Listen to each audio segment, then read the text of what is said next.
السلام علیکم۔ اچھا، شروع کرتے ہیں۔ ناول تڑپ کرن اقبال نے لکھا ہے یہ۔ اس سے پہلے میں آپ کو کچھ باتیں بتانا چاہتا ہوں۔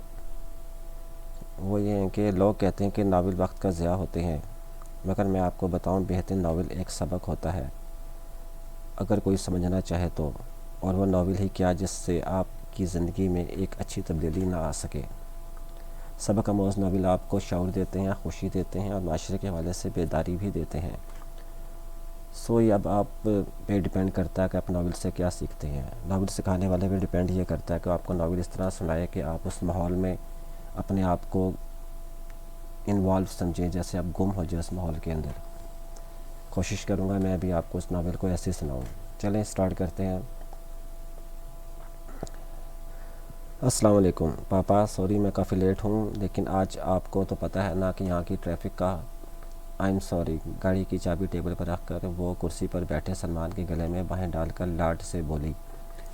سلمان نے اس سے ناراض ہونے کی وجہ سے نو لفٹ کا بورڈ منہ پر سجائے بیٹھے کھانا کھاتے رہے۔ سلمان کو خاموش دیکھ کر وہ بھی زبان دانتوں میں دبا کر اپنی جگہ بیٹھ گئی۔ پاپا جتنی معصومیت سے اس نے سلمان کو پکارنا چاہتے ہوئے بھی ان کے چہرے پہ مسکان پھیل گئی۔ ان کو مسکراتا دیکھ کر اس کی جان میں جان آئی۔ ویسے کیا تمہاری دیر سے آنے کی وجہ صرف ٹریفک ہی تھی یا کوئی اور بھی تھا؟ اپنی بیٹی کی عادت سے واقف تھے تبھی ان کی زبان پر یہ سوال آیا۔ جھوٹ بولوں یا سچ؟ کھانے سے ہاتھ ہٹا کر وہ گھور کر اسے دیکھنے لگے، جس کے ہونٹوں پر شریر سی مسکان ٹھہر گئی تھی۔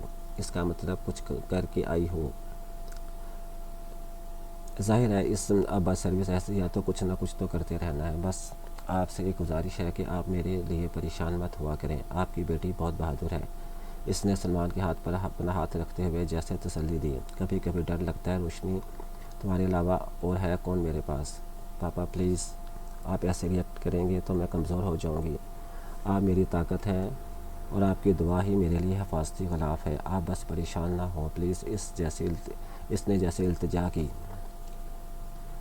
اللہ تمہیں اپنے حفظ و امان میں رکھے، آمین۔ بے اختیار ان کے منہ سے دعا نکلی۔ اچھا یہ سینٹی موڈ ختم کرو، کھانا کھائیں، پھر کہیں گے کہ میری وجہ سے آپ ٹھیک سے کھانا نہیں کھا پائے۔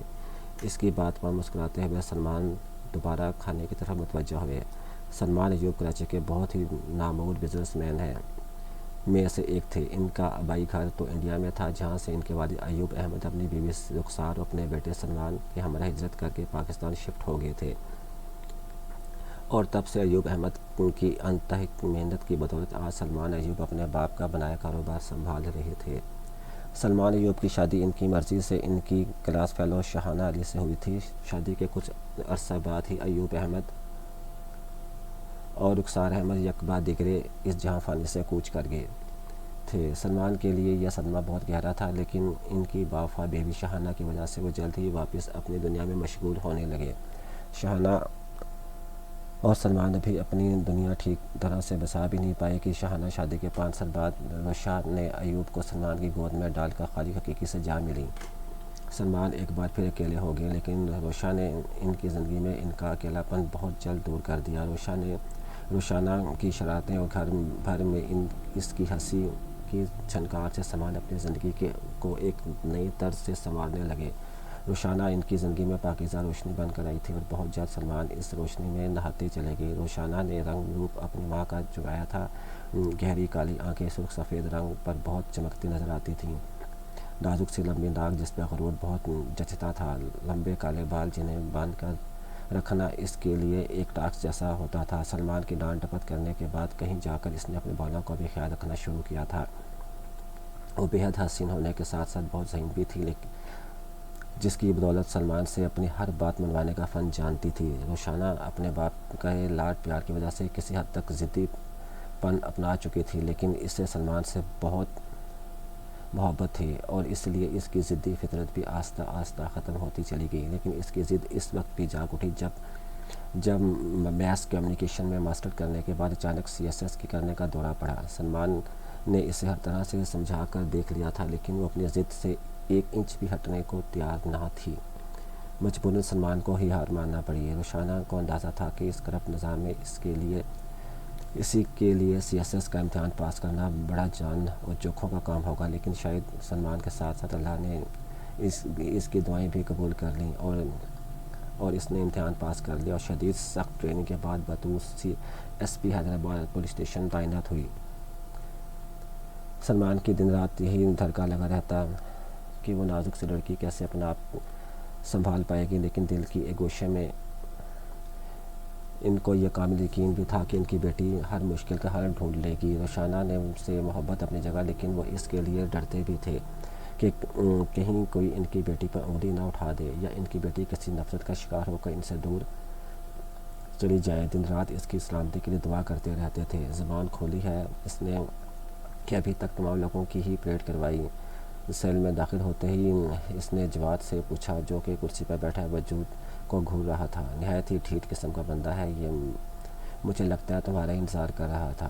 جواد کی بات سن کر اس کی وجیہہ چہرے پر مسکران در آئی۔ ہاں بھائی، جو ان کچھ منہ کھولنے کا اندازہ ہے یا نہیں۔ جواد کی چھوڑی ہوئی کرسی پر بیٹھ کر براہ راست اپنے سامنے پڑی کرسی پر بیٹھے ہوئے لڑکے سے پوچھنے لگا، جس کے چہرے پر بیک وقت مسمت اور وحشت ناچ رہی تھی، تم بھی کوشش کر لو، منع نہیں کروں گا۔ عجیب سے انداز میں اس نے جیسے چیلنج کیا تھا۔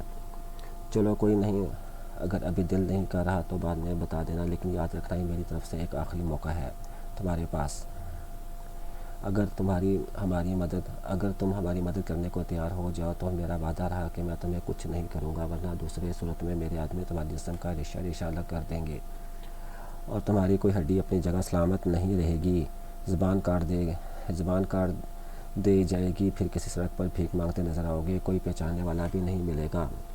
اس نے اتنے سرد انداز سے اپنی سنہری آنکھیں اس کی بھوری آنکھوں میں گاڑ کر کہا کہ پاس کھڑے جواد کی ریڑھ کی ہڈی میں بھی سردی کی لہر دوڑ گئی، جبکہ سامنے بیٹھا لڑکا ایک پل میں خوف زدہ ہوا تھا۔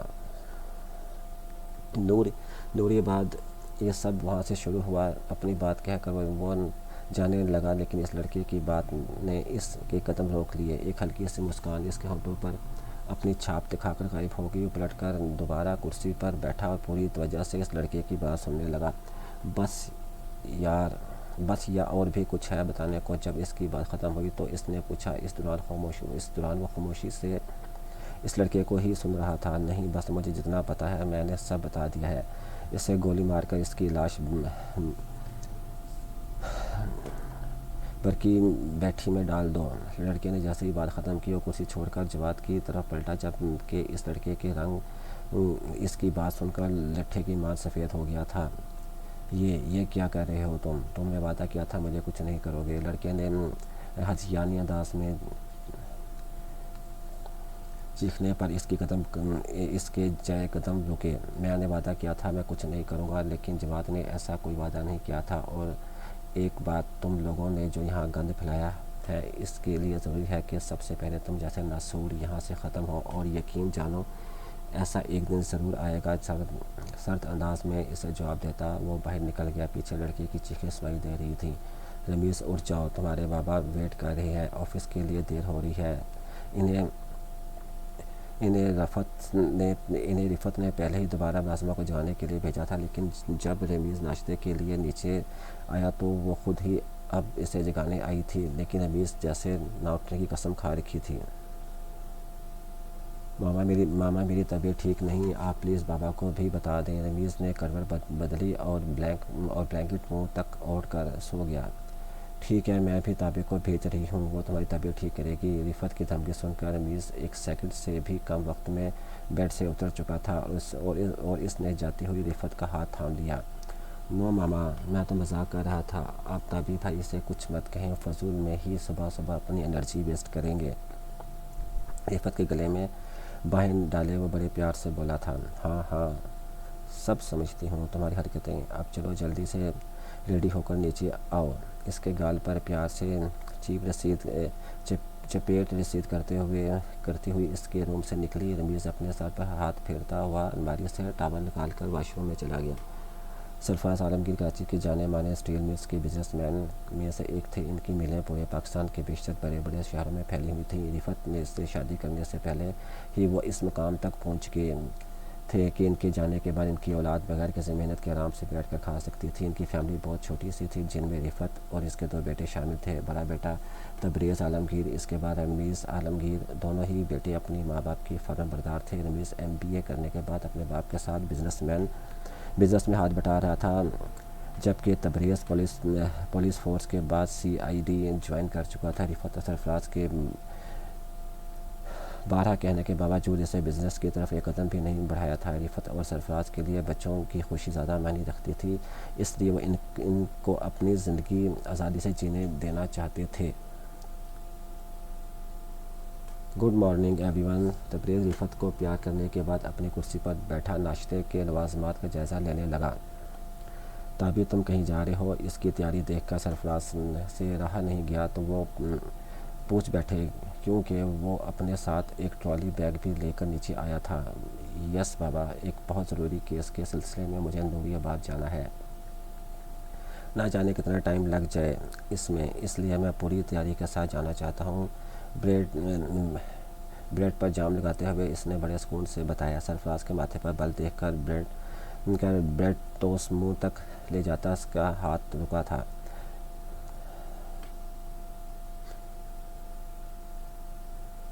ایکچولی بابا، میں کل بتانے والا تھا لیکن گھر بہت لیٹ آیا تھا، اس لیے بتا نہیں سکا۔ مسکین سی صورت بنائے وہ اپنی صفائی پیش کرنے لگا۔ کب تک تمہارا ارادہ ہے سب کرنے کا؟ سخت لہجہ اختیار کر کے انہوں نے پوچھ تو لیا، لیکن جواب میں وہ اچھے سے جانتے تھے، بس جب تک ہے جانے جہاں یہ کام کرنا ہے بس۔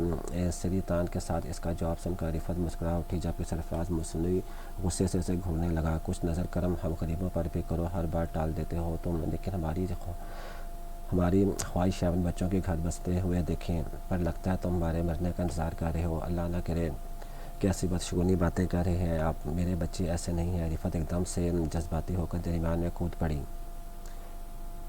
باتیں میری اچھی نہیں لگتی، لیکن اپنے اچھے بچوں کی حرکتیں بڑی اچھی لگتی ہیں آپ کو۔ سرفراز نے کافی کے کڑوے گھونٹ کے ساتھ بات پوری کی۔ کون سی بری حرکتیں کر دی ہیں میرے بچوں نے؟ دونوں بچے اپنے سلجھے ہیں، آج کل کے آوارہ لڑکوں کی طرح تو بالکل بھی نہیں ہے، نہ شراب، نہ سگریٹ، نہ کوئی بری عادت۔ رفعت کچھ زیادہ ہی برا لگا سرفراز کا بچوں کی حرکتیں نوٹ کرنا۔ اس دوران تبریز ان کی باتوں کو انجوائے کرتا ہوا ناشتہ ختم کر کے اٹھ چکا تھا۔ ہاں، اتنے اچھے ہیں تو ان کو ذرا یہ بات بھی سمجھاؤ کہ اپنی زندگی پر بھی تھوڑا فوکس کریں، کب تک ماں باپ کے آسرے پر بیٹھے رہیں گے؟ سرفراز نیپکن سے اپنا منہ صاف کرتے ہوئے اٹھ کر اپنے آفس کوٹ پہننے لگا۔ ہمیں آپ کا سہارا ہی کافی ہے بابا، میں نہیں چاہتا کہ کبھی آپ کو ہمارا سہارا لینے کی ضرورت پڑے، کیونکہ ہم شاید آپ کو اپنا جتنا مضبوط سہارا نہیں دے پائیں گے۔ تبریز ان کے سامنے آ کر ان کے گلے لگ کر بول رہا تھا، اچھا زیادہ مسکا مت لگاؤ، یہ بتاؤ واپسی کب تک ہوگی تمہاری؟ سرفراز نے اپنے شانوں سے تھام کر پیچھے کیا، بس آپ کی دعا جیسی رنگ لائے گی کیس ختم ہو جائے گا اور میں آپ کے پاس۔ مسکراتا ہوا وہ اب رفعت سے مل رہا تھا۔ ٹھیک، لیکن ایک وعدہ کر کے جاؤ۔ سرفراز بھی جیسے آج ہار نہیں ماننی تھی۔ بابا، ابھی آپ کی عمر گزر گئی وعدے کرنے والی۔ رمیز نے ناشتے کی ٹیبل پر اینٹری مارنے والے اسٹائل میں لقمہ دیا۔ اس کی بات سن کر جہاں رفعت اور تبریز کی ہنسی چھوٹی، وہیں سرفراز اپنے سپورٹ کو گھورنے لگا۔ دیکھ لو ان کی حرکتیں، پھر مجھ سے گلا رہتا ہے تمہیں۔ سرفراز کی توپوں کا رخ اب رفعت کی طرف تھا۔ اچھا، اب پہلے ایپیسوڈ ختم کرتے ہیں، نیکسٹ ایپیسوڈ ہم شروع کریں گے کل۔ جب تک کے لیے اجازت دیں، اللہ حافظ۔